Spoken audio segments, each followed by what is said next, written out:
नमस्कार दोस्तों, this is Sonu Ahlawat. और जैसे कि लास्ट वीडियो में आपसे प्रॉमिस किया था, लेकर आ चुका हूं आरबीआई ऑफिस अटेंडेंट एग्जाम को क्रैक करने के लिए फुल प्रिपरेशन स्ट्रेटजी वीडियो, जिसमें सबसे पहले आपको सब्जेक्ट वाइज बेस्ट बुक्स के बारे में बताने वाला हूं, साथ ही आपको प्रिपरेशन कैसे करनी है ताकि आप सेल्फ स्टडी करके इस एग्जाम को हाईएस्ट स्कोर के साथ क्रैक कर सको। तो वीडियो बड़ा इंपॉर्टेंट रहने वाला, थोड़ा ध्यान से देखिएगा। सबसे पहले तो आपको यही बता दूं, जो लोग इस पोस्ट के लिए एलिजिबल है फॉर्म जरूर अप्लाई कर दीजिएगा, क्योंकि फ्रेंड्स रोज रोज ऐसी अपॉर्चुनिटीज नहीं आती।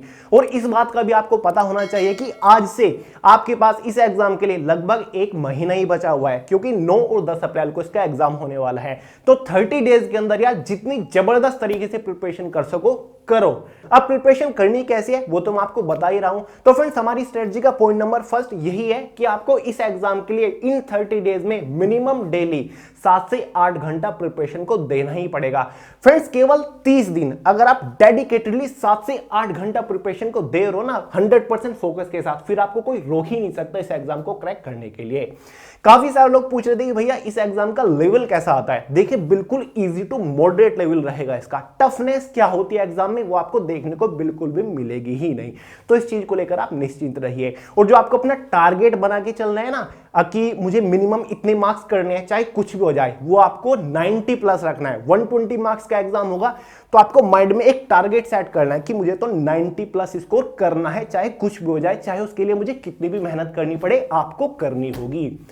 बात कर लेते हैं स्ट्रेटजी के पॉइंट नंबर सेकंड के बारे में, जो कि हमारा है बेस्ट बुक। 4 सब्जेक्ट से क्वेश्चन आने वाले हैं, तो सबसे बेस्ट बुक कौन सी रहेगी ताकि आप कम समय में काफी अच्छी इफिशिएंसी निकाल के लेकर आ सको। तो चलिए सब्जेक्ट वाइज आपको एक बार बेस्ट बुक बता देता हूं किन से आपको प्रिपरेशन करनी है, सेल्फ स्टडी करनी है।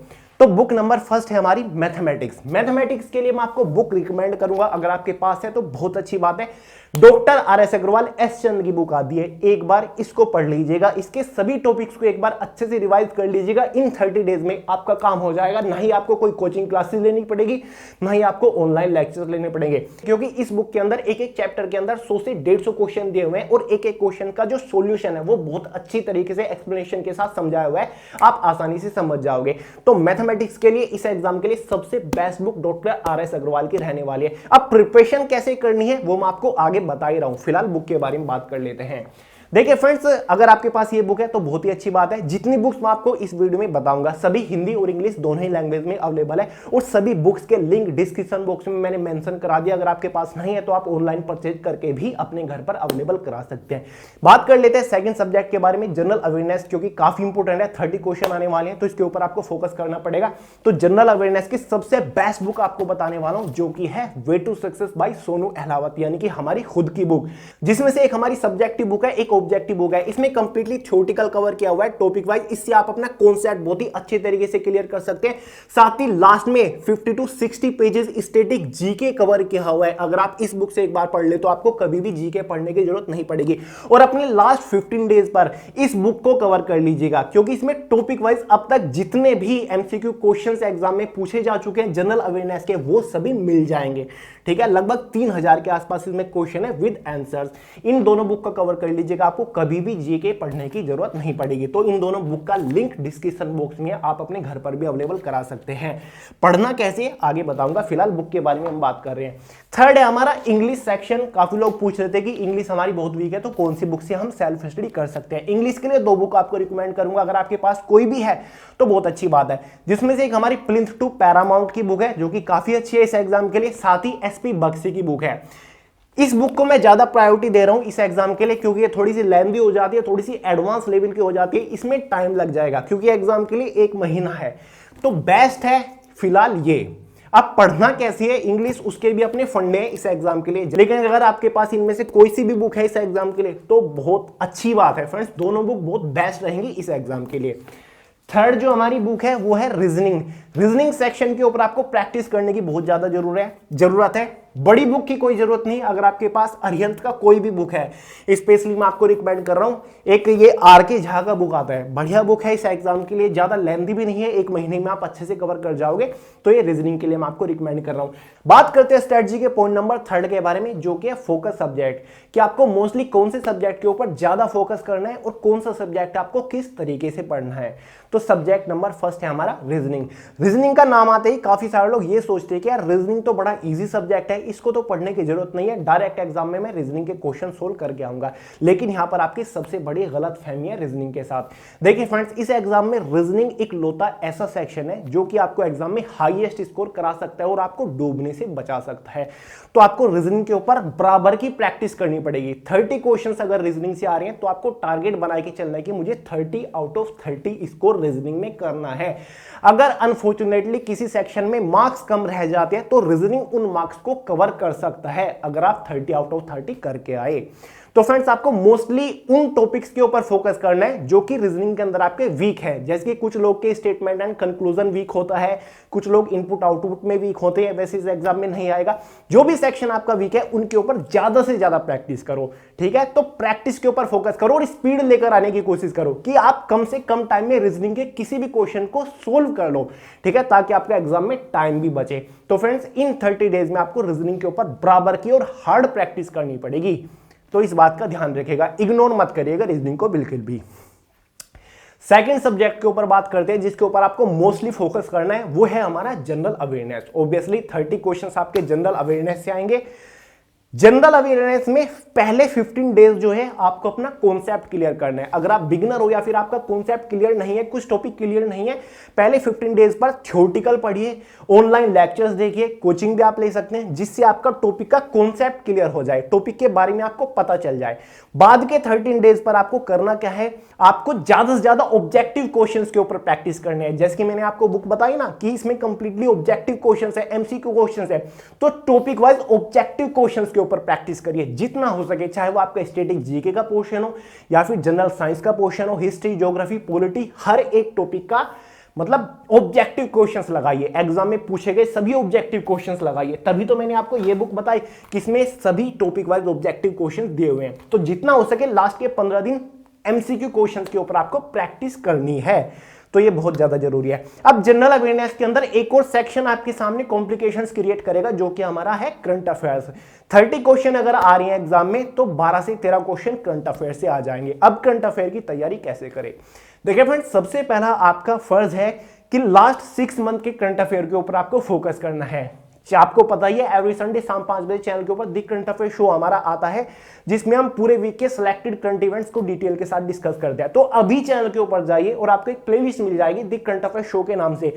तो लास्ट 6 मंथ के सभी वीडियोस देखिए, ठीक है, प्रॉपर नोट्स बनाते हुए चलिएगा, आपको करंट अफेयर उससे बाहर नहीं मिलेगा, इस बात का ध्यान रखिएगा। दूसरा, करंट अफेयर को टॉपिक वाइज पढ़ने की जरूर कोशिश करिएगा। जैसे कि जितने भी इंपॉर्टेंट डेट्स होती है, जैसे कि विश्व स्वास्थ्य दिवस कब मनाया जाता है, विश्व एड्स दिवस कब मनाया जाता है, विश्व कैंसर दिवस, विश्व महिला दिवस, ये सभी आपको कवर करने हैं क्योंकि 2 क्वेश्चन इनमें से मिल जाएगा। जितनी भी इंपॉर्टेंट समिट्स होती है वो आपको अच्छे से कवर करना है। बजट आपको पढ़ना पड़ेगा, तो थोड़ा सा टॉपिक वाइज चलने की कोशिश करिएगा। आपका जनरल अवेयरनेस सेक्शन एकदम फिट हो जाएगा, आपको कोई भी प्रॉब्लम नहीं आएगी। ध्यान रखिएगा, पहले कॉन्सेप्ट क्लियर करिए टॉपिक के हिसाब से और फिर आपको ऑब्जेक्टिव क्वेश्चंस के ऊपर प्रैक्टिस करना है, ठीक है। बात करते हैं थर्ड सेक्शन के बारे में जो कि है हमारा जनरल इंग्लिश। जनरल इंग्लिश के लिए प्रैक्टिस कैसे करें? देखिए, बुक मैं आपको ऑलरेडी बता ही चुका हूं। सबसे पहली तो बात यह कि जनरल इंग्लिश में आपको वोकैबुलरी के ऊपर पकड़ बनाते हुए चलनी अभी से ही। अगर आपने प्लानिंग कर ली कि आज से मैं प्रिपरेशन करना शुरू कर रहा हूं, तो जितनी भी टाइप की वोकैबुलरी होती है डेली पढ़ना शुरू कर दीजिए। जैसे कि हमारी 1 वर्ड सब्स्टिट्यूशन डेली पढ़िए क्योंकि 3 से 4 क्वेश्चन इससे आएंगे। एंटोनियम, सिनोनियम के ऊपर प्रैक्टिस करिए। साथ ही इडियम फ्रेज होता है, डेली पढ़िए। 30 दिन के 30 दिन आपको बिल्कुल भी मिस नहीं करना, वोकैबुलरी के ऊपर पकड़ बनानी है। साथ ही कि स्पेलिंग टेस्ट जो हमारा सेक्शन होता है ना, जिसमें 4 ऑप्शन दे दिए होते हैं कि इनमें से सही स्पेलिंग वाला कौन सा है, ये पढ़िए। 3 से 4 क्वेश्चन आपके इससे आएंगे, यानी कि 15-16 क्वेश्चन आपके वोकैबुलरी सेक्शन से ही आ जाएंगे। तो आपको 30 दिन सबसे पहली प्रायोरिटी तो वोकैबुलरी को देनी है कि मुझे वोकैबुलरी बिल्कुल नहीं छोड़नी। जो बुक्स मैंने आपको बताई, पैरामाउंट या फिर एसबी बक्सी, इसके अंदर बाखूबी वोकैबुलरी टॉपिक वाइज दी हुई है, 1 वर्ड सब्स्टिट्यूशन वगैरह सब कुछ, तो इससे आप पढ़ सकते हो, ठीक है। साथ ही जितने भी फिर टॉपिक्स हैं कवर करिए। जो टॉपिक्स आपको ऑलरेडी आते हैं उनको भी पढ़िए, प्रैक्टिस करिए और जितना हो सके ऑब्जेक्टिव क्वेश्चंस के ऊपर, एमसीक्यू क्वेश्चंस के ऊपर प्रैक्टिस करिए टॉपिक वाइज। जैसे कि हमारा एरर है उनके ऊपर प्रैक्टिस करिए। प्रैक्टिस करने से बात बनेगी, क्योंकि इस एग्जाम के साथ सीन ये है कि ज्यादा टाइम आपको प्रिपरेशन करने के लिए नहीं मिल रहा है। एक महीने में कौन क्या कर सकता है, बस आपका फर्ज है कि प्रैक्टिस करो, जितना हो सके टॉपिक वाइज प्रैक्टिस करो, नाउन प्रोनाउन इनके ऊपर प्रैक्टिस करो, कंजंक्शन वालों के ऊपर प्रैक्टिस करो, वन वर्ड सब्स्टिट्यूशन के ऊपर प्रैक्टिस करो। तो प्रैक्टिस के ऊपर आपको अपना ज्यादा फोकस रखना है। बात करते हैं फोर्थ सेक्शन के बारे में, मैथमेटिक्स। मैथमेटिक्स की प्रिपरेशन कैसे करनी है, बुक मैं आपको ऑलरेडी बता ही चुका हूं, doctor R S. Agarwal, S Chand की एकदम बेस्ट बुक रहने वाली है इस एग्जाम के लिए। देखिए फ्रेंड, जो मैथमेटिक्स सेक्शन आएगा ना इस एग्जाम में, वो एकदम बेसिक लेवल आने वाला है, ठीक है। तो आपको ज्यादा टाइम वेस्ट करने की जरूरत नहीं है मैथमेटिक्स के ऊपर। जो किसी भी चैप्टर के जो स्टार्टिंग के क्वेश्चंस होते हैं ना, जैसे कि परसेंटेज हो गया, उसके जो स्टार्टिंग के क्वेश्चंस होते हैं, एवरेज हो गया, उसके जो स्टार्टिंग के मोस्ट बेसिक क्वेश्चन होते हैं, एग्जाम में मोस्टली उन्हीं क्वेश्चंस के ऊपर फोकस किया जाएगा, क्योंकि 2018 में एग्जाम ऑलरेडी हो ही चुका है।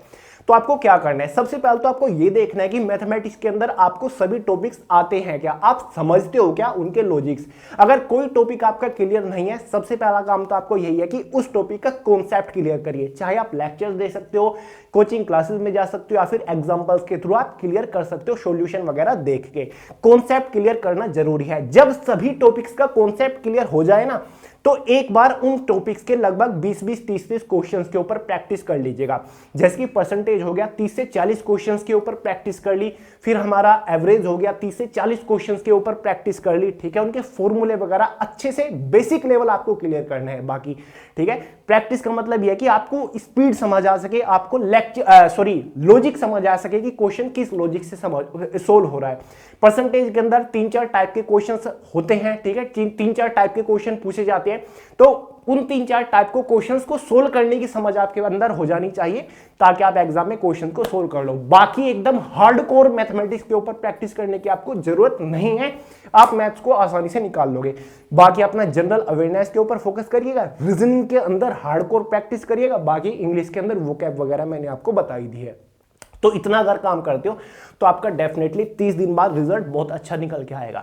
बात करते हैं स्ट्रेटजी के पॉइंट नंबर 4 के बारे में, जो कि है आपको मॉक पेपर के ऊपर टाइम वेस्ट बिल्कुल भी नहीं करना। जब भी किसी एग्जाम के लिए स्ट्रेटजी आपको बताता हूं, हमेशा बोलता हूं कि मॉक पेपर सोल्व करना बहुत ज्यादा जरूरी है, लेकिन इस एग्जाम के लिए सीन अलग ही है। यहां पर मॉक पेपर के ऊपर टाइम वेस्ट आपको नहीं करना। सबसे पहली बात तो टाइम ही नहीं है, केवल 1 महीना है, उसके अंदर आप अपने कॉन्सेप्ट ही क्लियर कर लीजिए, प्रैक्टिस ही कर लीजिए, मॉक टेस्ट तो सब सोल्व करोगे। दूसरी चीज कि इस एग्जाम के लिए मॉक टेस्ट आपको मिलेंगे ही नहीं। अगर फिर भी कोई यूट्यूब चैनल प्रोवाइड कर रहा है, फिर वेबसाइट प्रोवाइड कर रही है, तो डेफिनेटली उनके पास इतना एक्सपीरियंस नहीं होगा कि वो इस एग्जाम के लेवल के मॉक टेस्ट आपको प्रोवाइड कर सके, इसलिए मैं बोल रहा हूं। और तीसरी चीज, मॉक पेपर सोल्व करने की इसलिए जरूरत नहीं है, टाइम ड्यूरेशन को मैनेज करने की प्रॉब्लम आपके सामने आएगी नहीं, क्योंकि फ्रेंड जो एग्जाम का लेवल है वो इजी टू मॉडरेट लेवल का रहने वाला है। आप आसानी से 120 क्वेश्चंस को 90 मिनट के अंदर सोल्व कर जाओगे, देख लीजिएगा।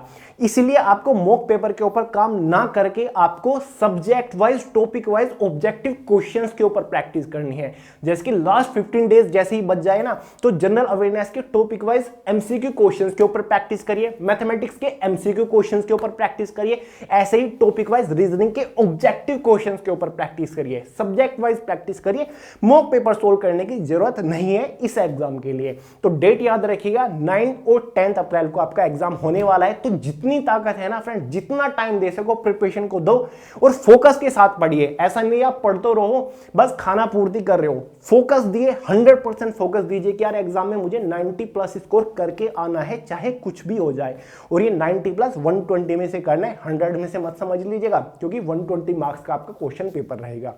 तो फ्रेंड्स बस यही छोटी सी स्ट्रेटजी है जो कि आपको फॉलो करना है। अगर आप इस तरीके से प्रिपरेशन करते हो तो काफी अच्छा स्कोर आप निकाल के ले जाओगे।